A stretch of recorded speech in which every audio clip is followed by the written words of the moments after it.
September 15th, 1940. 11:45 a.m., 18,000 feet above London. The sky is alive with fire. Contrails twist and vanish like ghosts in the wind. Below, London burns. Smoke columns rise in morning haze, and the city's heartbeat stutters beneath the wail of air raid sirens.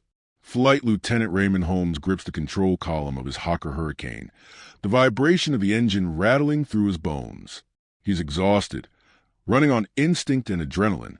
The Battle of Britain has turned the English sky into a daily graveyard. Radio chatter crackles in his headset. Bandits, 11 o'clock high. Multiple Heinkels over the Thames. Holmes adjusts his oxygen mask, eyes narrowing behind his goggles. Through the glare of the sun, he spots them, black crosses on silver wings. German bombers. They're not just flying toward London, they're flying toward the palace. He pushes the throttle forward. The hurricane roars. The city sprawls beneath him, rooftops, smoke, and the distant glint of the River Thames. But there's something else, something that chills him. One Dornier Du-17, alone, breaking formation, heading straight for Buckingham Palace. He feels it before he says it. They're going for the king. Holmes dives. The world rushes upward, clouds, rooftops, the glinting canopy of the bomber ahead. He squeezes the trigger. Nothing. The guns are empty. Every round fired in earlier dogfights. He's out. In that instant, 1,000 thoughts flash through his mind. The war, his comrades, the civilians below, running for shelter. The palace, a symbol of hope for millions. There's no time to think of another plan. No time to turn away. The hurricane shudders in the wind as Holmes makes his decision. He's going to stop that bomber, even if it means not coming back. He tightens his grip on the stick. The distance closes. 1,000 yards. 500. 200. The German gunner opens fire. Tracer rounds streak past his cockpit. Sparks flying off his wings. Holmes doesn't flinch. His eyes stay locked on the target. The Dornier fills his windscreen. And then, impact. A thunderclap of metal against metal. The hurricane's wing slices into bomber's fuselage, tearing it apart in midair. Flames erupt as the Dornier splits, spiraling toward the streets of London. Holmes's hurricane tumbles end over end, losing altitude fast. The controls are gone, the sky spinning violently around him. Smoke fills the cockpit. He's falling. But even through the chaos, there's a strange calm, a single thought echoing in his mind. The palace is safe. The world has turned upside down. Raymond Holmes is spinning through a hurricane of smoke and light, the torn remains of his aircraft howling in the slipstream. The control column jerks uselessly in his hands. The hurricane is no longer flying. It's falling. The cockpit canopy is shattered. Cold air rushes in, clawing at his face and ripping at his flight gloves. Shards of metal tumble past, flashing like knives in the sun. Somewhere behind him, the German bomber he struck is disintegrating. Pieces breaking off, trailing black smoke, plummeting toward Victoria Station. Holmes reaches for the canopy latch. It sticks. His fingers are slick with oil and sweat. The ground is rushing up. Rooftops, chimneys, the faint curve of the Thames. He pulls again. Harder. Click. The canopy snaps free, ripped away by the wind. The roar is deafening. Holmes unfastens his harness, yanked upward as the slipstream seizes him. For a split second, he's weightless, floating between life and death. Then the world erupts in silence. He's falling, free of the plane, tumbling end over end to the cold September air. The smell of fuel and smoke clings to his uniform. He can see the city spinning beneath him now, the familiar sprawl of London blurred by haze and flame. He yanks at the ripcord. The parachute bursts open, jolting him hard enough to wrench his shoulder. The violent spin stops. Silence. Only the rush of wind and the distant echo of sirens. Holmes drifts downward, watching the chaos unfold below. The Dornier he rammed crashes into a side street near Buckingham Palace, its wings shearing through rooftops, the fuselage exploding on impact. He can see fire crews already racing toward the smoke, tiny figures darting through the wreckage. He realizes what's just happened. One man, one aircraft, against an entire bombing run. And somehow, miraculously, the palace still stands. He lands hard in the street near Victoria Station, rolling across the cobblestones. The parachute collapses around him, fluttering in the wind. Pain floods his body, but he's alive. Civilians rush toward him. A woman in a soot-streaked dress shouts for help. Another man points at the burning wreckage overhead. Someone recognizes the RAF roundel on his flight suit. "You did it!" The man yells over the noise. "You brought it down. God bless you, sir." Holmes tries to stand, dizzy, ears ringing. He looks up just in time to see the last fragments of the Dornier fall, like burning confetti across the rooftops of London. And in that strange, quiet moment, as the sky fills with ash, he realizes something deeper. This wasn't just a crash. It was a message to every pilot still fighting above, to every Londoner hiding below. That courage could still turn the tide. But what Holmes doesn't know yet is that this single act, born out of desperation and instinct, will be immortalized as one of the most defining moments of the Battle of Britain. When Raymond Holmes opened his eyes again, he was lying on a stretcher, the ceiling above him cracked and trembling with the vibration of distant bombs. The air smelled of dust, fuel, and antiseptic. Somewhere nearby, a nurse's voice cut through the noise. "He's RAF, pilot from a hurricane. Came down over Victoria." Holmes tried to speak, but his throat was raw from smoke. He sat up slowly, ignoring the pain in his ribs. A medic steadied him, wrapping a blanket around his shoulders. "You're lucky to be alive, sir," the man said. "Most never make it out after a collision like that." Holmes managed a faint smile. "Did it hit the palace?" The medic shook his head. "No, sir. You stopped it." The words sank in slowly, like light piercing through fog. He looked around the others in the makeshift ward. Civilians with burns, dust-covered soldiers, firemen coated in soot.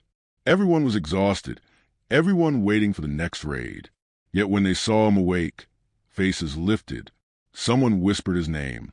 Then the room began to applaud. It was quiet at first, polite, uncertain, then louder, raw, emotional. These weren't cheers for a victory. They were for survival, for defiance. Later that afternoon, Holmes was helped outside. The streets still smoldered.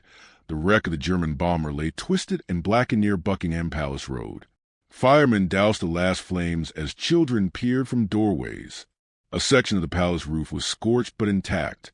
The king and queen had been there during the raid. They refused to leave London, choosing to share the danger with their people. Word had already reached them about the pilot who sacrificed his aircraft to stop the bomber. Holmes watched the palace in the distance, its flag still flying in the smoky air. Despite everything, the ruins, the sirens, the dead, London still stood. And so did its spirit. That evening, a BBC correspondent reported on the story live from the crash site. One lone hurricane pilot intercepted a German bomber heading for Buckingham Palace. Out of ammunition, he rammed the enemy aircraft to protect the heart of London. The pilot survived. The broadcast spread across Britain like a spark through darkness.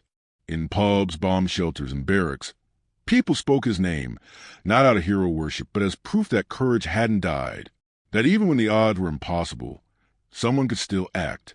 For Holmes, the praise felt distant. He'd lost comrades that day, men who never made it home. The sound of their laughter in the ready room, the smell of fuel and leather, all of it haunted him. But every time he closed his eyes, he saw the palace, untouched, defiant. He remembered the moment before impact, the clarity, the calm, the choice. And in that instant, he knew he'd do it all again. What Holmes couldn't imagine then was how history would remember him. Not as a statistic in the endless list of sorties and losses, but as a man who turned his last seconds into victory. Yet, as the war dragged on, another question began to linger, one that history would ask for decades. Was it really chance or destiny that put him in that exact place at that exact time? The war did not stop for heroes. Within days, London endured new waves of bombing. Entire blocks reduced to rubble, cathedrals scarred, families buried in the smoke of their own homes. The newspapers printed Raymond Holmes' story on the front page, but the next morning, new headlines replaced it. Night raids over the East End, hundreds dead. Yet the people remembered. Taxi drivers spoke of the palace pilot. Mothers whispered his name. The frightened children huddled in basements. To them, Holmes wasn't just a man. He was proof that the city could still fight back. Back at his airfield in Tangmere, Holmes returned to duty almost immediately.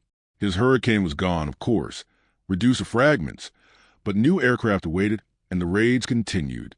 He was quiet now, more reflective. Fellow pilots noticed a change. Squadron leader Tubby Palmer once said, "Ray didn't brag. He just looked at you like he'd seen something bigger than all of us, like he knew how thin the line really was."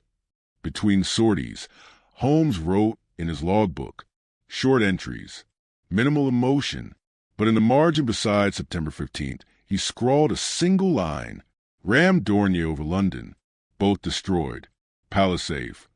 No bravado, no mention of heroism, just fact. Years later, when historians found that logbook, they'd marvel at how quietly men like him carried their courage, as if the greatest moments of defiance were just another part of the job. After the war, Holmes left the RAF. He became a journalist for the Liverpool Daily Post, trading a cockpit for a newsroom, but the past never truly left him.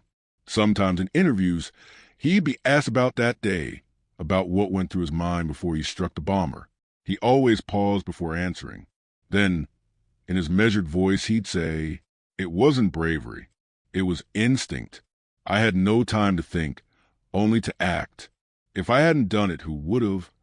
In 2004, decades after the smoke of the Blitz had faded into memory, a construction team unearthed fragments of his Hurricane during excavation near Buckingham Palace Road. Twisted metal, rusted but unmistakable. Part of the wing still bore the faint outline of the RAF roundel. The war did not stop for heroes.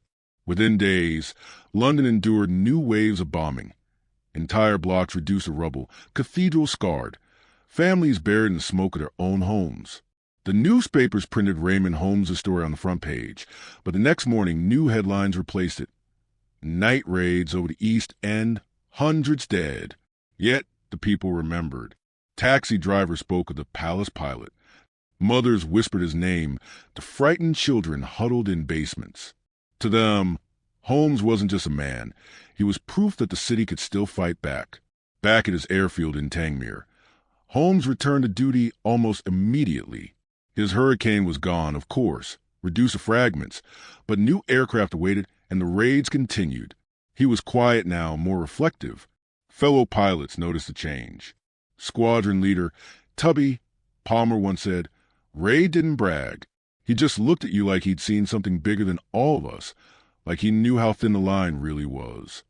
Between sorties, Holmes wrote in his logbook, short entries, minimal emotion, but in the margin beside September 15th, he scrawled a single line, "Rammed Dornier over London, both destroyed, palace safe." No bravado, no mention of heroism, just fact. Years later, when historians found that logbook, they'd marvel at how quietly men like him carried their courage, as if the greatest moments of defiance were just another part of the job. After the war, Holmes left the RAF. He became a journalist for the Liverpool Daily Post, trading a cockpit for a newsroom, but the past never truly left him. Sometimes in interviews, he'd be asked about that day, about what went through his mind before he struck the bomber. He always paused before answering. Then, in his measured voice, he'd say, "It wasn't bravery. It was instinct. I had no time to think, only to act. If I hadn't done it, who would have?" In 2004, decades after the smoke of the Blitz had faded into memory, a construction team unearthed fragments of his Hurricane during excavation near Buckingham Palace Road. Twisted metal, rusted but unmistakable. Part of the wing still bore the faint outline of the RAF roundel. Holmes was gone by then, but the discovery reignited his story. Reporters revisited the footage, the eyewitness accounts, the old BBC broadcast. For a new generation, one that knew war only through films and textbooks, Raymond Holmes became a bridge to the raw, human reality of courage. And for those who listened closely, his story carried something timeless. The quiet truth that heroism isn't always a plan or a mission or a medal. Sometimes it's a moment, a heartbeat, a choice. The sky over London is calm now. The palace still stands. And somewhere in the silence between those memories, the echo of a hurricane still roars, a reminder that even in the darkest hours, one act of light can change everything.